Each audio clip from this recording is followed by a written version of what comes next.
quando a gente pensou nessa palestra e pensar em protocolos, aí a gente se pergunta e se questiona, e várias pessoas perguntam, André, eu não trabalho com pesquisa, então eu não preciso de protocolo. É verdade? É mais ou menos. Se você trabalha com pesquisa, você sempre vai precisar de protocolo. Isso aí não tem... Melhorou? Se trabalha com pesquisa, sempre vai precisar de protocolo, isso não tem dúvida. A gente tem alguns casos de pessoas, até mesmo lá do setor, que fizeram a pesquisa, mas porque não aplicaram o protocolo, que é a ALS, que é a escala funcional, as revistas estão recusando a publicação. Dizendo, não, você não tem escala nenhuma? Ah, não, mas o estudo foi retrospectivo. O estudo foi anterior a tudo isso. Eu peguei dados de prontuário. Não tem escala, não se publica nessa revista. Então, assim, a gente tem visto que ela é importante. Então, para a gente entender o que são essas escalas, né? Assim, porque a gente ouve falar uns nomes, mas nem sempre a gente sabe como é que elas são. O que foi apresentado em alguns trabalhos e qual é o uso dela? Essa escala ela é bastante usada na fono, ela se chama FOIS, que é uma escala que faz uma avaliação da consistência alimentar que eu como. Então, como é que ela é dividida? Dividida em 7 níveis. O nível 1 é o mais grave, né? Aquele em que o paciente não come nada pela boca, nem para degustar, nem para prazer, nem para sentir. A alimentação exclusivamente via sonda. Tanto faz se é uma gastrostomia, jejum, se é uma sonda naso, tanto faz, a via oral é 0 aqui. Nível 2 depende da via alternativa e alguma coisinha ele come pela boca. Tanto faz se comida, se líquido, alguma coisinha ele está comendo. Nível 3, ele tem a gastro, ele tem a sonda, mas ele come até que bastante pela boca. Então, às vezes, assim, 2 refeições ele faz pela boca e as outras pela gastro. Ou tem um paciente que todo café da manhã, ele fala, não, café da manhã eu faço questão. Essa é a refeição que eu gosto. Então, essa vai pela boca e as outras todas a gente garante pela gastro. Tem o nível 4 que é via oral total, ou seja, não tem sonda aqui e come uma única consistência. Dificilmente isso acontece. Dificilmente eu tenho só pastoso e não pastoso mais líquido engrossado. Então, assim, esse nível 4 é um nível que a gente viu bem mais difícil de ter. Nível 5, eu estou com a via oral, eu como pela boca, várias consistências, mas eu preciso fazer algum preparo especial. Eu preciso, às vezes, dar uma amassadinha no garfo, eu preciso mudar um pouco essa minha comida para compensar a minha dificuldade. Nível 6, como tudo pela boca, mas eu não preciso de nenhum preparo especial. A comida é a mesma da comida que todo mundo come em casa, mas eu tenho alguma restrição. Então aqui, por exemplo, eu não como bife muito duro, porque isso é difícil. Ou nível 7, como de tudo pela boca e tá tudo certo, não tem nada de difícil. Isso às vezes faz a gente graduar. Eu vejo, por exemplo, alguns convênios que eles fazem algumas marcações, eles exigem que a gente aplique FOS. E eles falam, FOS de quanto? Porque dependendo de FOS de quanto, quer dizer que eu preciso de mais terapia ou de menos terapia fonoaudiológica. Então, assim, isso é um parâmetro que algumas instituições, do ponto de vista administrativo, têm usado para determinar se é um paciente que precisa de mais ou menos sessões. Então, quando a gente põe em tabela, muitas vezes a gente vai comparando, né? Quantos pacientes que estão no nível 7, quantos pacientes no nível 1, enfim, a gente vai graduando isso. Existe uma outra escala que a gente tem usado bastante também na fono, que ela foi publicada já há mais de 10 anos atrás, mas ela continua sendo muito atual, que é uma escala de inteligibilidade de fala. O que é inteligibilidade? É o quanto as pessoas me entendem, né? Assim, é o quanto que as pessoas... Porque às vezes eu falo e as pessoas fazem... Hã? Quê? Fala de novo. Assim, isso às vezes acaba irritando um bocado. O que ela faz que é muito bacana? Ela divide em algumas categorias. Então, no começo, ela fala pessoas que têm um processo normal de fala. Está no nível 10, aquela pessoa que tem uma fala normal. Está no nível 9, aquela pessoa que às vezes a pessoa diz, olha, tá diferente. Eu não estou falando igual, mas a gente avaliando de fora não percebe nada de diferente. Mas talvez ele esteja fazendo um esforço um pouquinho maior para falar e isso lhe cansa um pouco mais. Então, a pessoa já consegue identificar que tem alguma coisa lá esquisita, embora na avaliação isso não apareça. Depois a gente passa para uma outra categoria. Agora os distúrbios de fala, eles são detectáveis. Agora as pessoas ouvindo percebem. No 8, Durante fadiga, durante estresse, ele tem uma alteração. Quando fica nervoso, a fala enrola. Então, em alguns momentos, isso vai acontecendo.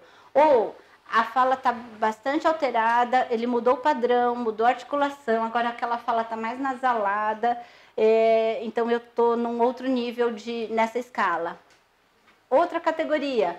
Agora eu já tenho modificação no comportamento. Como assim?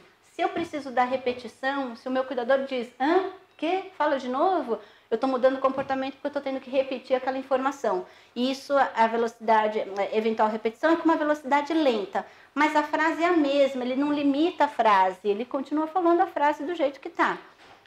Conforme a gente vai piorando e essa fala vai ficando mais difícil, essa repetição vai se tornando mais frequente. As pessoas tendem a não me entender tanto. Pode ser que, num dado momento, eu precise de uma via de comunicação. Da mesma forma, quando eu não consigo comer, eu peço ajuda para uma sonda para ajudar o meu corpo a se alimentar. Na hora em que eu não tenho a fala, eu preciso de uma via que me ajude a me comunicar. Seja qual for. Se é computadorizada, se é o TOB, se é letra, se é... Tanto faz, mas eu preciso de um recurso aqui, eu posso estar entre 3 e 4. Ou eu tenho uma outra situação em que eu tenho uma perda de fala, em que eu vocalizo. Sai uma vocalização que eu posso modular, ou eu posso né, modular essa vocalização para expressar sentimentos, para expressar questões, mas eu não tenho mais aqui a articulação da fala. Eu não preciso esperar o meu paciente chegar aqui para depois pensar na via alternativa. Eu já tenho que ter um plano B antes. Então, por exemplo, um dos estudos que se levou era montar um banco de dados com a voz do paciente. Para quê? Para quando a gente precisar de um recurso lá de comunicação computadorizado, eu posso usar a própria voz do paciente e não deixar que aquela voz de robô me represente. Né? Assim, porque alguns ficam com aquela voz muito artificial e que para alguns pacientes falam, eu não me reconheço aqui. Então, é muito difícil fazer isso, porque são poucos os pacientes que falam, tá bom, eu quero gravar minha voz agora para aguardar, para usar lá na frente. Antecipa muito o passo, né? Então, algumas pessoas pedem e querem, outras pessoas falam, não, vamos ver como é que vai ficar? Vamos ver como vai deixar, mas assim, numa hora em que eu já perco também a possibilidade até de gravar e de fazer esse banco. O que a gente viu nessa pesquisa, numa última pesquisa que a gente levou? Geralmente, a média dos pacientes com ela está em 7. O que é 7? Tem uma alteração clara de fala que se compromete padrão, articulação e tudo mais. Em paralisia bulbar, o paciente já chega com uma fala associada à comunicação alternativa. Ou seja, a gravidade dessa fala é realmente pior quando a gente tem um início bulbar. E aqui, muitas vezes, se eu não tenho a comunicação alternativa, que seja uma prancha, eu tenho um tradutor. Eu tenho sempre aquele cuidador que é a tecla SAP, que é aquele que bate o olho, sabe o que ele quer dizer e já traduz tudo. Né? Então, esse é uma escala. Essa é a famosa LS, FRS, R. Na verdade, né? Porque aí a gente acaba falando, que escala é essa? A LS. Pronto, é o apelido dela. O que ela tem? Ó, ela tem alguns itens. Cada item é graduado de 0 a 4.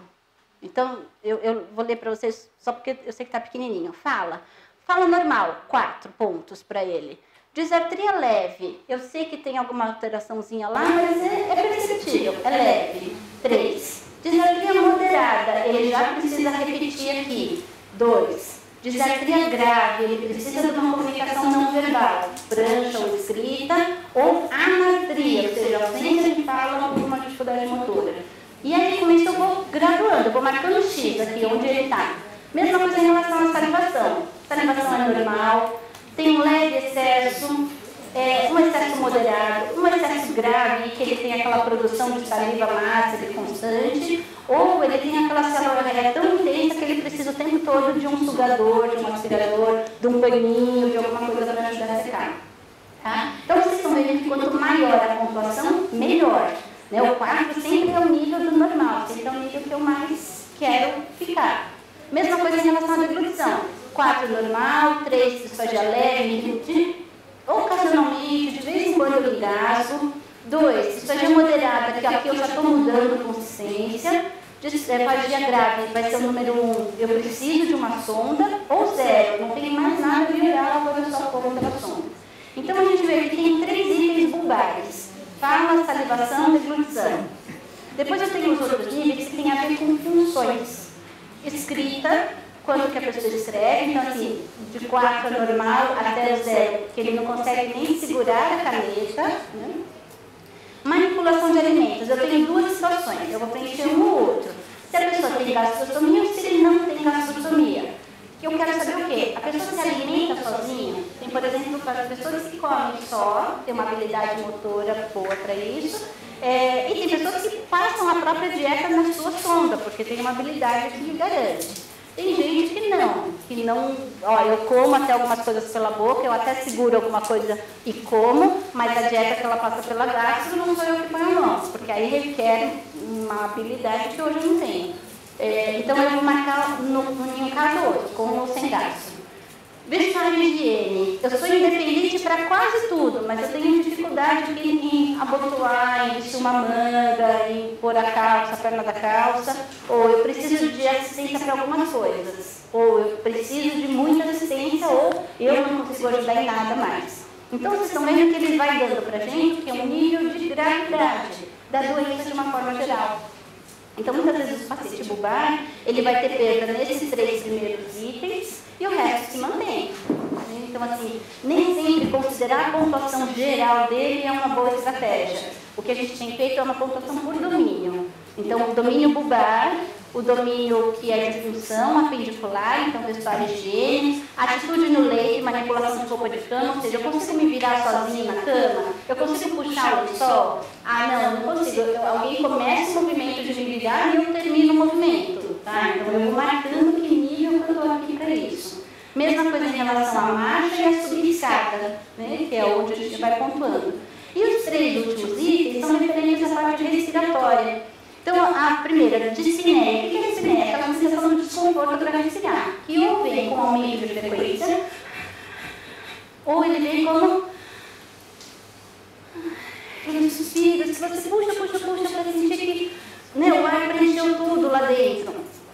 Só acontece quando eu caminho, só acontece quando eu faço aquela atividade de tomar banho, me secar, me vestir, aí eu me canso. Ou acontece do nada, eu estou parada, eu prendo no repouso e acontece. Ou dificuldade importante, eu preciso do suporte o tempo todo. Ortopneia é aquela sensação desse desconforto respiratório acontecer quando eu deito. E aí a gente vai perguntar, você está precisando de mais travesseiro?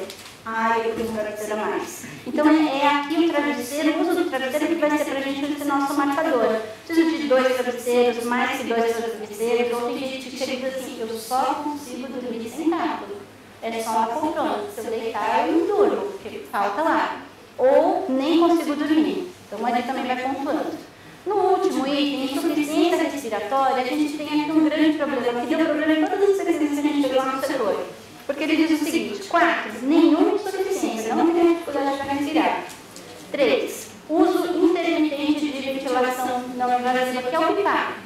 Só que o que acontecia? Vinham vários pacientes para a gente que não usavam BIPAP, não porque não precisassem, mas porque o TDN não tinha, porque o convênio não cedeu, porque eu não tinha dinheiro para alugar, porque eu não conseguia emprestado, porque por uma questão social, muito mais do que clínica, muitas vezes a gente acabava marcando que ele não usava, e não estava mentindo, ele não estava usando, mas a escala estava tentando encontrar um parâmetro clínico e a gente estava anotando nela um parâmetro social. Então isso deu bastante viés nisso, né, para a gente conseguir pensar. Essa escala ela é tão usada e ela, em quase todas as pesquisas que mostram isso, análise de mudanças longitudinais nos itens da ALS. Então, eu avalio o meu paciente ao longo do tempo e vejo quanto que ele está mudando. Por isso que avalio o domínio bulbar, avalio o domínio respiratório. Olha, aquele paciente manteve a mesma pontuação em todos os domínios, menos no respiratório. Opa, então, peraí, clínica, equipe, vamos dar mais atenção para esse foco aqui, porque é onde ele está precisando mais.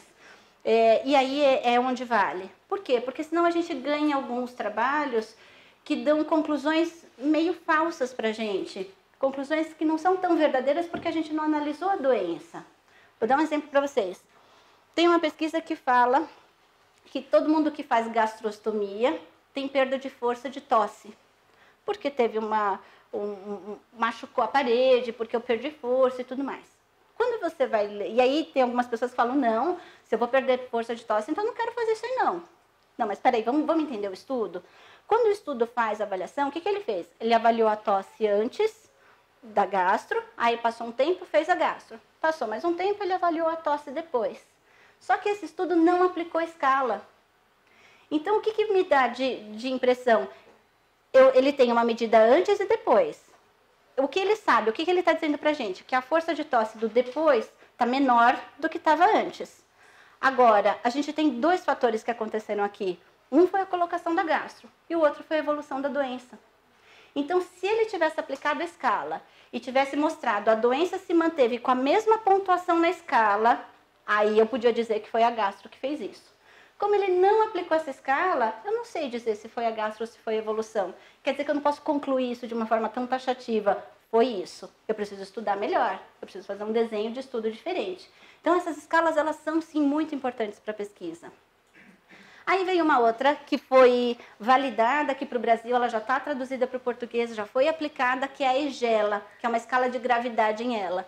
Também, ó, de 1 a 10 é a pontuação, e ele faz uma avaliação de membro inferior para atividade de caminhar, membro superior, o quanto tem de função, de participar de higiene, então ele está avaliando muito essa questão do membro superior. Quanto tem também de 1 a 10 a questão de fala e de 1 a 10 a questão de deglutição. Então, como é aqui, ó, vamos lembrar que na outra eu tinha só 4 itens de cada de fala, 4 itens de deglutição, aqui eu tenho 10, aqui eu consigo esmiuçar um pouquinho melhor. Não é tão difundido, a gente vê estudos que têm feito, existe uma correspondência, dá para usar a EGELA, dá para usar a LS. O mais frequente lá fora que a gente tem visto é a LS, mas essa também é uma proposta que veio de fora e foi traduzida. É possível usar também para conseguir localizar onde é que está meu paciente aqui. Bom? Uma outra, e já que todo mundo fala tanto de qualidade de vida, assim, o que é qualidade de vida? É tão subjetivo, não é? Assim, o que é qualidade de vida para um pode não ser para outro, que é difícil você pensar que instrumento que vai medir isso. Tem uns grupos que fazem, que foram os grupos que elaboraram um instrumento, e aí teve esse pessoal que eles trouxeram para o Brasil, traduziram para a nossa língua e validaram para a gente. Então, como que é a aplicação dele? Ó, são 10 frases em que o aplicador, o terapeuta, o avaliador, ele vai ler, mas ele não vai interpretar e não vai fazer nada, ele vai ler. Você, paciente, vai dizer para mim qual é a frequência com que isso acontece. Então, eu tenho 5 itens. Isso nunca acontece, raramente acontece, às vezes acontece, frequentemente isso acontece ou sempre. Então, por exemplo, tenho encontrado dificuldade para caminhar curtas distâncias, por exemplo, pela casa. E você me diz qual é a frequência que isso acontece. Não, isso nunca acontece comigo. Às vezes eu tenho dificuldade. Eu tenho sempre dificuldade. Ou, Adriana, eu estou na cadeira de rodas. Bom, então é sempre. Né? Considera a nota máxima aí. Tudo bem? E aí a gente vai lendo frase por frase. Tenho caído enquanto ando, tenho tropeçado enquanto caminho, tenho perdido o meu equilíbrio. E a gente vai vendo e a pessoa é quem vai sinalizando o tanto que isso acontece porque ela é quem está sentindo isso na pele. Continua. Atividades de vida diária e independência. Tenho encontrado dificuldade em utilizar meus braços e minhas mãos, em me virar e movimentar na cama, em pegar pequenos objetos, segurar livros e jornais, virar páginas. E a pessoa vai graduando isso pra gente.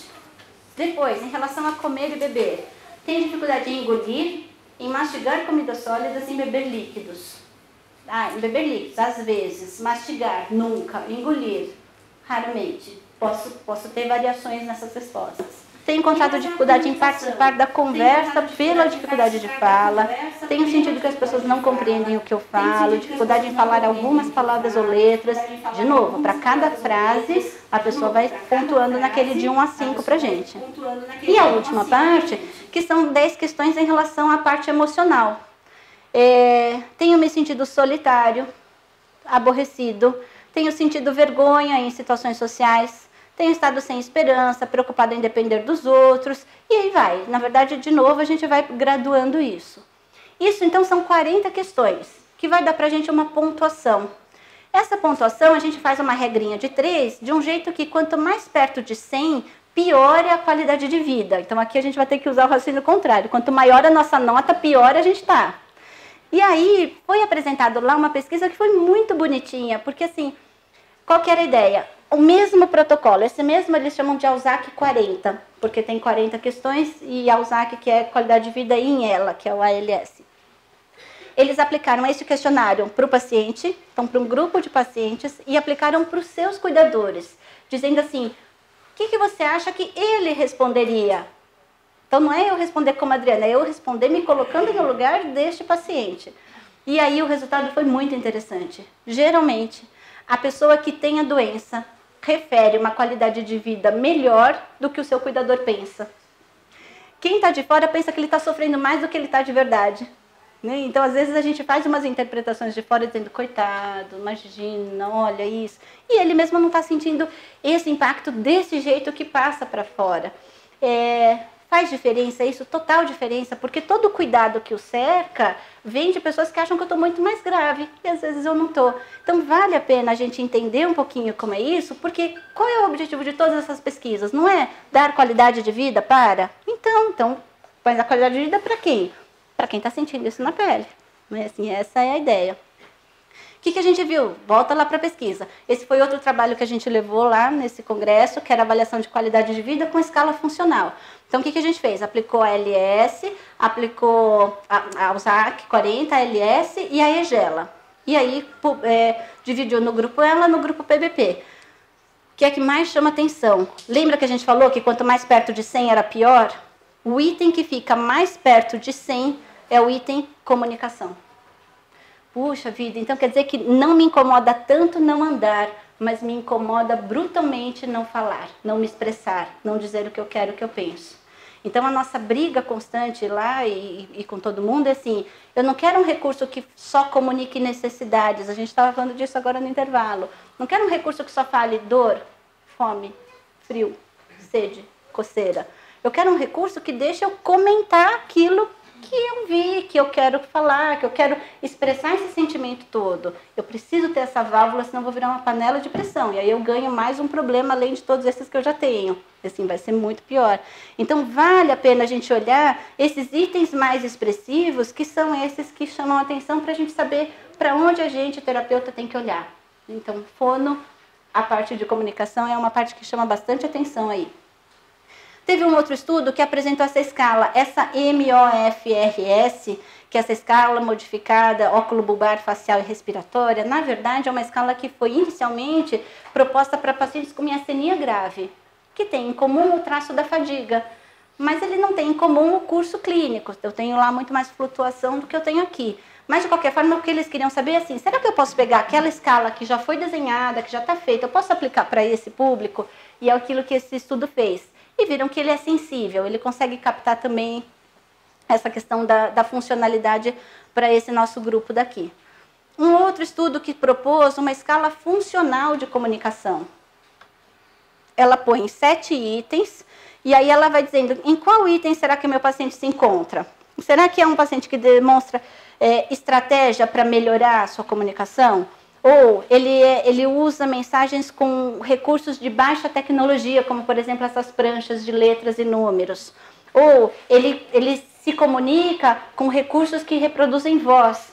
Por exemplo, no iPad você tem um recurso que você escreve, aí você aperta o botão e ele fala a mensagem em voz alta. O Toby também tem isso. Alguns têm essa possibilidade de ter o falador. Ou não, ele só consegue se comunicar com aqueles que estão à distância, ou por telefone, ou por e-mail, ou por Facebook, tanto faz, mas assim, é só à distância.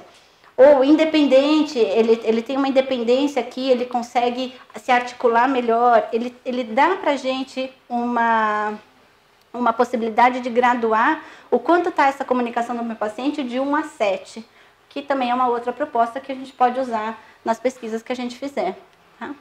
Essa foi uma outra proposta também de protocolo, que ele vai fazer essa avaliação geral, e nesse estudo o que ele fez?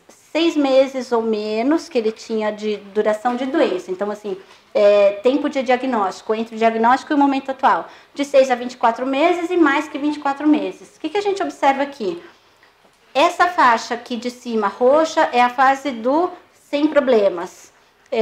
aliás, perdão, aqui, sem problemas, essa primeira. O laranja, problemas leves, o verde, moderado, esse outro, problemas graves, e um azul que não está aqui seria um extremo problema. O que a gente consegue observar ao longo do tempo nessas mesmas pessoas é que muda a distribuição nessas faixas. Então, assim, vale a pena pensar, não no sentido de eu espero perder e depois eu vejo o que eu faço, mas talvez a gente trabalhar um passo antes de perder, o que é que eu posso fazer para nem ter essa queda tão expressiva assim aqui, tudo bem? E aí ele faz em relação a uma visão global da doença, a compreensão e a comunicação, ao autocuidado, às atividades de vida, participação na sociedade, ele faz essa modulação de tudo. E aí eu quero entender onde está a pessoa que eu estou tratando. Está mais para cá, está mais para lá, como é que eu posso aplicar um protocolo fácil de aplicar, porque é muito autorreferido. Você pergunta, a pessoa responde. Então, está fácil de dizer isso. Qual é a nossa limitação para qualquer um desses protocolos? Eu não posso ter perda cognitiva. Se eu tenho perda cognitiva, eu já não sei referir tanto assim, com tanta precisão. Então, vale a pena a gente, de novo, voltar naquela questão do cognitivo. Esse aqui, CNS, BFS, na verdade é uma escala de função bulbar. Eles estão propondo, mas assim, não tem ainda validação, não tem nada, foi só uma proposta. Dizer, gente, eu queria uma escala que me ajudasse. E geralmente as pesquisas nascem da clínica. A gente está lá na clínica e a clínica, eu juro para vocês, é muito solitária, né? Tem hora que a gente quer olhar para o lado e falar assim, o que você acha, hein? Que eu faço aqui? E aí nem sempre a gente tem essa pessoa ali do lado para trocar figurinha, mas a necessidade da clínica faz a gente pensar, acho que eu vou criar um instrumento que me ajude a pensar melhor. Foi o que esse grupo fez. Ele criou uma escala que pudesse ajudar nisso. E aí eles foram tão generosos que eles levaram a escala para o congresso dizendo, se mais alguém quiser me ajudar a pensar, me ajudar a fazer, me ajudar... tá aí. Então, não tem validação ainda, por isso que não está em pesquisa, foi a primeira proposta. O próximo passo é começar a aplicar em várias pessoas e ver se ela tem a sensibilidade que pede. E essas próximas duas escalas são escalas que várias pesquisas faladas, não só as que estavam no pôster, mas várias seguiram essa nova escala. Então a ALS parece que está dando lugar agora para essa King e para outra que eu vou apresentar a seguir. O que eles pegam? Eles dividem a pessoa em 3 níveis: bulbar, membro superior e membro inferior. Tá? Membro superior, braços, membro inferior, perna e pé aqui. E aí eles ainda acrescentaram critérios da parte respiratória e da parte nutricional. Então, assim, é uma escala aparentemente simples de você aplicar, porque ele tem 5 estágios, que ele vai graduar por regiões envolvidas. Então, estágio 1, eu tenho uma região envolvida. Estágio 2, 2 regiões envolvidas. Regiões daquelas que a gente falou, entre bulbar, braço e perna. Ou eu tenho 3 regiões envolvidas, ou eu tenho 4, aqui eu tenho uma alteração nutricional ou uma questão respiratória associada. E aí eu tenho a parte 5, que é quando eu já não tenho acometimento de mais nada, que aí eles consideram o óbito como um desfecho de pesquisa, né? Que a gente quer é segurar o máximo que eu puder nesses 3 níveis aqui, que é onde eu estou mais segura, onde eu estou mais confortável, onde eu tenho menos implicações. Então essa escala mostrou-se muita, gente. Só que, na verdade, ele fala em envolvimento, ele não fala em perda total. Quer dizer que se eu tenho aquela primeira fraqueza de mão, eu já estou aqui. Se aquela minha fraqueza de mão junto com a minha fraqueza de pé, mas é sutil, eu ando, eu mexo, eu dirijo, eu trabalho e tudo, mas eu já tenho 2 regiões envolvidas. E se eu fiquei rouco, então pronto, eu tenho 3. Então, apesar de parecer, nossa, ele está muito grave, ele está no estágio 3, não necessariamente, porque ele só fala do envolvimento, mas ele não gradua o envolvimento. Diferente daquelas outras escalas que a gente viu, que tinham várias categorias e que eu conseguia graduar melhor. Então, assim, Adriana, qual que eu uso? Qual que te atende melhor na tua clínica? Por exemplo, lá, essa não atende a gente tão bem na clínica porque ele não está esmiuçando a parte funcional. Mas ele dá um panorama geral de que momento essa pessoa está. Então, assim, dependendo do que a gente quer, a gente pode usar. Para todos os testes que eles apresentaram com medicamento, eles usaram muito essa escala. Porque eles queriam alguma coisa assim, que eu bato o olho e eu já sei classificar. Que eu não preciso do olhar de um profissional especializado para me dizer se aquela disartria está moderada ou está grave. Não, eu quero bater o olho e já saber classificar. Então, por isso que ela foi bastante usada. E uma outra, que é essa, que também é uma escala que fala sobre estágio de evolução, e ele vai trabalhar com 4 domínios. Então, de novo, movimentação global, de uma forma geral, deglutição, comunicação e respiração. Tá? E aí, como que a gente vai graduar? Comparando até uma e outra, né? A King trabalha, então, com o estágio 1, uma região, 2, 2, 3, 3 regiões, 4, alteração nutricional respiratória e a fase final. Essa última aqui, como é que ela vai trabalhar? No estágio 0, eu tenho um envolvimento funcional, mas ainda não estrutural. No estágio 1, eu tenho a perda da independência de um dos domínios. Que domínios? Um daqueles 4 que a gente falou. Ou movimentação, comunicação, respiração ou deglutição. No estágio 2, eu tenho a perda da independência em 2 domínios. Ou perda de independência em 3 domínios, ou em 4 domínios, ou fase final. Né? Então, assim, ela esmiuça um pouquinho melhor e ela também foi bastante descrita, principalmente nos estudos com medicamento. Então, assim, dá para fazer isso? Dá. O que é bacana da gente pensar em escala? Quando eu falo assim para alguém, eu estou me comunicando com um médico que está lá no outro estado, que eu não conheço, e eu digo assim, olha, avaliei o paciente tal, e ele está no estágio 3 da escala King. Pronto, ele já vai saber do que eu estou falando. A gente consegue uniformizar a nossa fala. Porque se eu digo assim, nossa, ele está muito grave. Mas grave quanto? Grave do quê? Né? Grave de quê? Ou então, não, é leve. Mas leve para quê? Então, é muito subjetivo isso. Isso é um jeito de tentar dar uma carinha um pouco mais objetiva para as classificações que a gente usa. Bom, então, é mega importante a gente usar a escala? Muito. É um grande privilégio estar lá e levar os trabalhos que a gente tem daqui do Brasil e representar todas as associações? Sim, muito. Faltou aqui, na verdade, o Miguel, que ele não saiu na foto, né? Mas, na verdade, então, o Marcondes, e essa foi uma foto que a gente tentou juntar quase todo mundo, né? Mas ainda faltou o Miguel Mitchell. Então, é verdade que a Lê falou, todas as associações muito bem representadas, poder levar trabalhos daqui é muito bom. Então, lá a gente tem alguns compromissos que a gente já estabeleceu. Todo final de ano a gente sempre vai levar trabalho, porque é um jeito de mostrar o que a gente faz. A ideia não é ir lá e copiar, é ir lá e trocar. E eles têm essa visão muito clara. Estamos aqui mostrando, mas a gente também quer ouvir. E todo mundo se conversa de uma forma muito aberta, muito boa.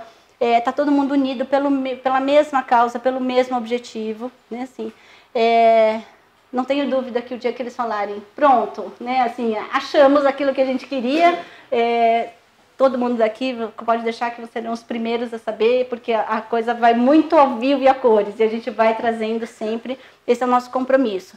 Não só de trazer informação para quem tem a doença, não só para quem cuida da doença, mas um compromisso que a gente assumiu foi de formação desse profissional. Então, tanto pela empresa quanto pelo setor, a Lê também tem essa mesma tarefa de formar profissional. De novo, volta naquilo. O que causa o maior estrago na vida de alguém é a falta de informação.